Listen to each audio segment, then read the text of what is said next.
Hello everyone, आज हम start कर रहे हैं क्लास 7th की आपकी सोशल साइंस की वर्कशीट नंबर 27। डेट है आपकी 22 जनवरी 2021। आज की वर्कशीट का चैप्टर है आपका मुगल एम्पायर। स्टार्ट करते हैं। The main source of income available to Mughal rulers was tax on the produce of the peasantry. तो जो मुगल रूलर्स थे उनके पास उनकी इनकम का जो मेन सोर्स था वो था टैक्स। ठीक है, और वो टैक्स कहाँ से लेते थे? जितने भी पीजेंट्स थे वो जो भी प्रोड्यूस करते थे उसका जो कुछ पार्ट था वो एज अ टैक्स ले लिया करते थे। ठीक है, तो जो पीजेंट थे वो कैसे अपना टैक्स दिया करते थे, यानी किसके थ्रू? तो उसे उसे यहाँ बताया गया है।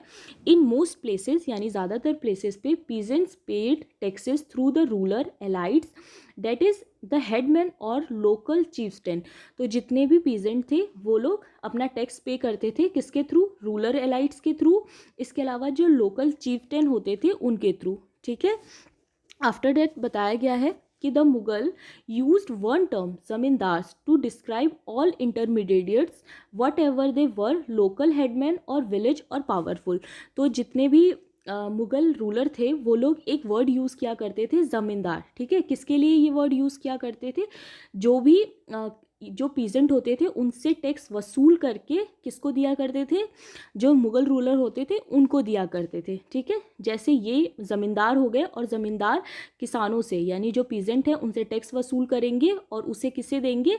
जो भी मुगल रूलर होंगे उन्हें। तो ऐसे लोगों को, चाहे वो लोकल हेडमैन हो, पावरफुल हो या फिर पावरफुल ना हो, सबके लिए वो एक ही वर्ड यूज़ किया करते थे, ज़मींदार्स। तो इसमें हमने क्या क्या पढ़ा? सबसे पहले हमने देखा कि जो मुगल रूलर्स थे वो लोग टैक्स लिया करते थे। किससे लिया करते थे? तो पीजेंट्स से लिया करते थे। पीजेंट्स किसको टैक्स दिया करते थे? एलाइट्स को दिया करते थे, हेडमैन्स को दिया करते थे, क्योंकि वो डायरेक्ट जाके जो रूलर्स हैं उनको तो नहीं दे सकते। ठीक है, किसी ना किसी के थ्रू ही देंगे, तो वो उन लोगों को देते थे। और ऐसे लोगों को जो मुगल्स थे वो लोग ज़मींदार कहा करते थे।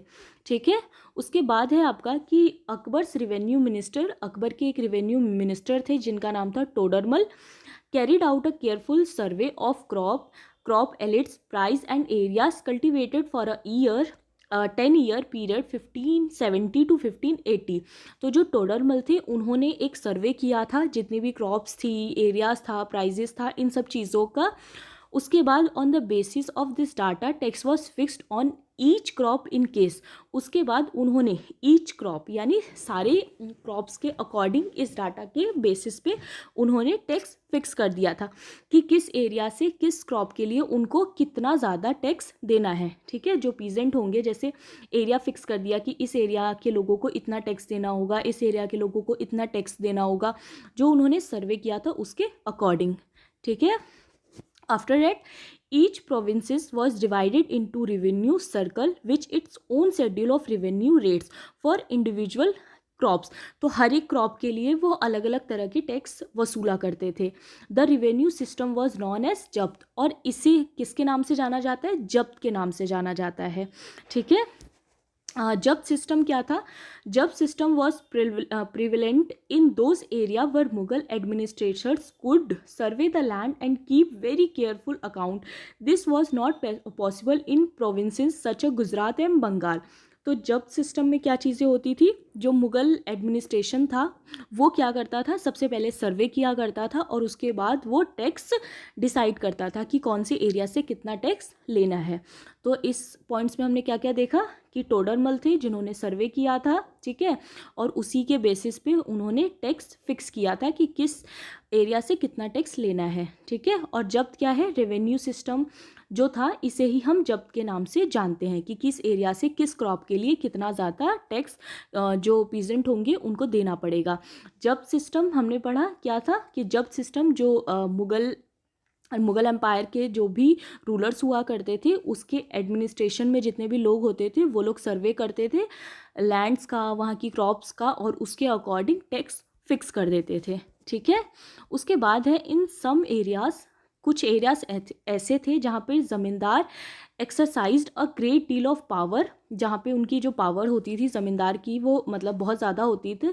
द एक्सप्लॉयटेशन बाय मुग़ल, जब जो मुग़ल थे वो बहुत ज़्यादा उनको परेशान करते थे, तो administration could drive them to rebellion, वो कभी कभी बहुत ज़्यादा विद्रोह यानी रिवॉल्ट भी कर दिया करते थे जो ज़मींदार होते थे वो। और sometimes zamindars and peasant of the same caste allied in rebelling against Mughal authority, और बहुत बार जो ज़मींदार होते थे और पीजेंट्स होते थे वो दोनों मिलके उनके विरुद्ध यानी उनके अगेंस्ट इस तरह के रिवॉल्ट किया करते थे। आफ्टर डैट है आपका कि the peasant revolts change the stability of the Mughal empire from the end of the 17th century, और जितने भी पीजेंट थे उन लोगों के जो रिवॉल्ट्स थे वही ऐसी चीज़ थी जिसने चेंज कर दिया जो मुग़ल एम्पायर था, उनकी जो स्टेबिलिटी थी उसको चेंज करके रख दिया था, यानी उनको वहाँ से जाने के लिए मजबूर कर दिया था। क्योंकि ये लोग क्यों इतना ज़्यादा रिवॉल्ट करते थे, जो पीजेंट हुआ करते थे बहुत से एरियाज़ में अक्सर सुनने को आता था कि यहाँ पर ये रिवॉल्ट हो रहा है, वहाँ पर वो रिवॉल्ट हो रहा है, क्योंकि बहुत ज़्यादा वो लोग टैक्स वसूला करते थे या बहुत सी ऐसी चीज़ें करते थे जो पीजेंट्स को अच्छी नहीं लगती थी। इस वजह से वो लोग कई तरह के जो रिवॉल्ट्स होते थे वो करते रहते थे, ज़मींदार और कभी कभी पीजेंट्स मिलके इस तरह के रिवॉल्ट्स किया करते थे।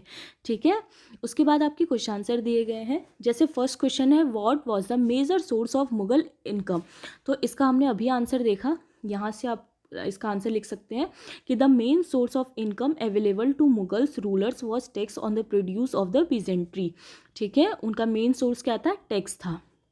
सेकेंड क्वेश्चन है आपका what was the role of the zamindars in the Mughal empire, तो इसका आंसर आप यहाँ से लिखेंगे कि zamindars collected the tax from the peasants and gave to the Mughal emperor, तो वो लोग कलेक्ट करते थे पीजेंट से टैक्स और उसके बाद वो किसको देते थे, मुगल एम्परर जो होते थे, मुगल रूलर जो होते थे उनको दिया करते थे।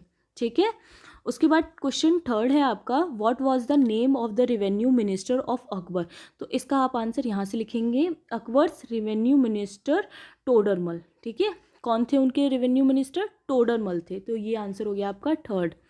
आफ्टर डैट नेक्स्ट क्वेश्चन है आपका question number 4 what do you understand by word जब्त, कि जब्त से आप क्या समझते हैं, तो इसका आंसर आपका यहाँ से यहाँ तक आ जाएगा फोर्थ का कि this revenue system was known as zabt. Okay, next question है आपका question number 5 where was the zabt system more prevalent, तो इसका आंसर आपका यहाँ से आएगा जब्त सिस्टम यहाँ से लेके यहाँ तक। ठीक है, कि जब system was prevalent in those area where Mughal administration could survey the land and keep very careful accounts, तो ये वहीं पर काम करता था जहाँ पर वो लोग बहुत अच्छे से सर्वे कर पाते थे, सारे लैंड के जो रिकॉर्ड्स होते थे वो रख पाते थे। ठीक है, और उसी के अकॉर्डिंग वो अपना टैक्स फिक्स करते थे। ठीक है, तो ये थी आज की आपकी वर्कशीट, आई होप आपको अच्छी लगी हो।